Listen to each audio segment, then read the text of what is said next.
I hope you all doing good today. Appreciate you being back on the channel.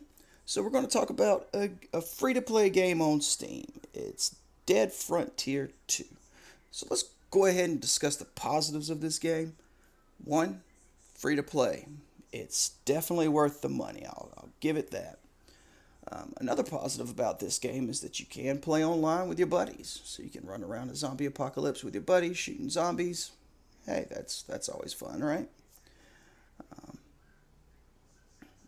Another positive of the game is when you are out in the environment, running around the city, most buildings that I saw are inspected. Of course, I didn't inspect every single one, but the vast majority that I did, you had access to all the buildings you could go in. And I do like that. I'm not a big fan of zombie survival games that you can't enter buildings. Especially when you see windows and stuff. It's like, hey, even if I can't get through the door, I can get through that window. In a zombie apocalypse, you're not worried about breaking windows and stuff. So I do appreciate that the developers of this game did allow for you to just basically explore the city and the buildings. So I like that. But now let's talk about the negatives, which to me, that's really what the majority of this game was. So the positive about you could inspect all the buildings was cool. The execution was not very great.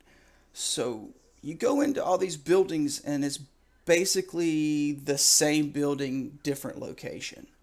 You're going to recognize the rooms, you're going to recognize the stairways, you're going to recognize all the different levels, if there are multiple levels. It was all basically the same rooms over and over and over again. Same zombies for the most part, over and over again.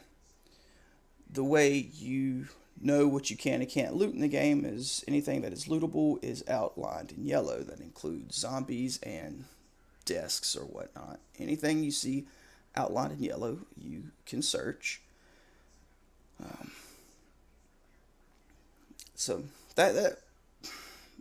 that's where I started getting a little, I guess, annoyed with the game, a little bored with the game. It's like I'm going in these buildings and it's just the same thing over and over again. So I didn't care much for that. Another thing I did not like about this game is you do have a storage. You start off basically at a police station and you have a little footlocker. And you do have storage, but the storage is shared with all the characters that you create. I only created one so far, and that's going to probably be it for me.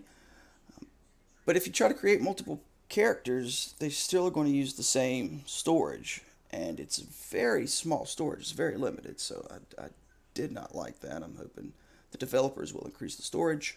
But the game has been out since 2019 and it's 2021, so a couple years and the storage is still what it is. So I'm expecting the storage is probably going to stay what it is, and you're just going to have to spend money if you want to increase your storage.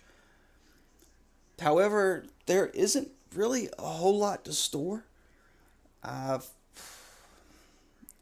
you, okay, you can do food and drink in the game along with your health, so you got to keep those up, which I do like. I like when games, especially survival games, have that aspect so that you have to find food and drink and heal yourself. It just doesn't like regenerate big time over a period of time, so that you don't have to do anything but stand there and regain health. So I do like that part. However, there's no room to store this stuff. So what I found myself doing is just basically eating and drinking everything I came across in the game. Basically holding on to ammo, and that was about it for the most part.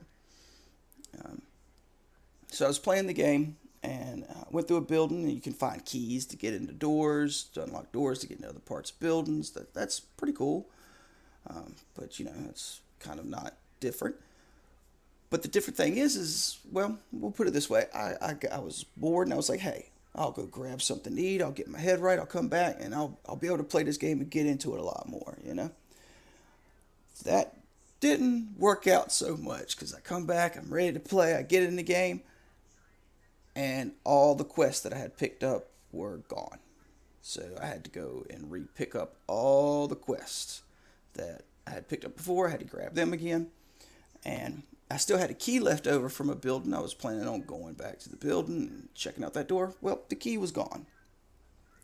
So when you log out, your quest log gets wiped and you lose items. So I did not like that. That kind of went ahead and got me in. I was in a pretty decent mood, and then all of a sudden I wasn't.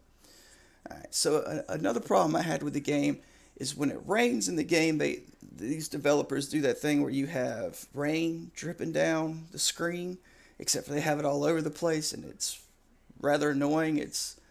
It was interesting for about the first 30 seconds. I was like, oh, okay. And then after that, it was just, I wish this would stop. It sucked. Did not like how they handled the rain.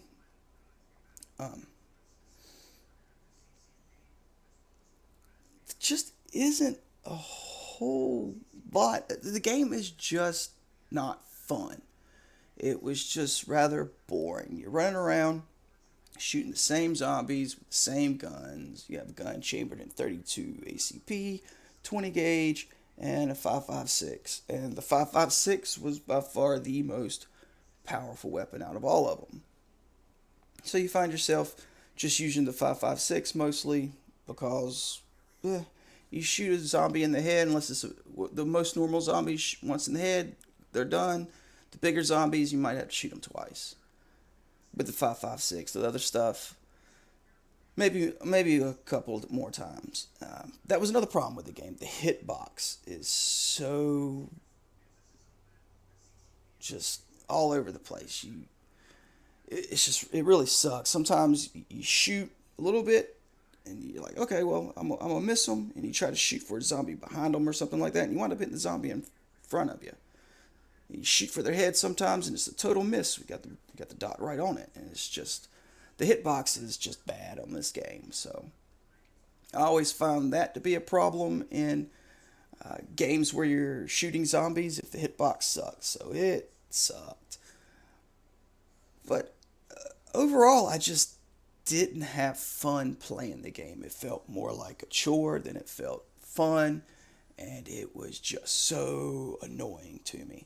So all I can say is, hey, it's if you want to check it out, it's worth the money that you're going to spend on it since it's a free to play game.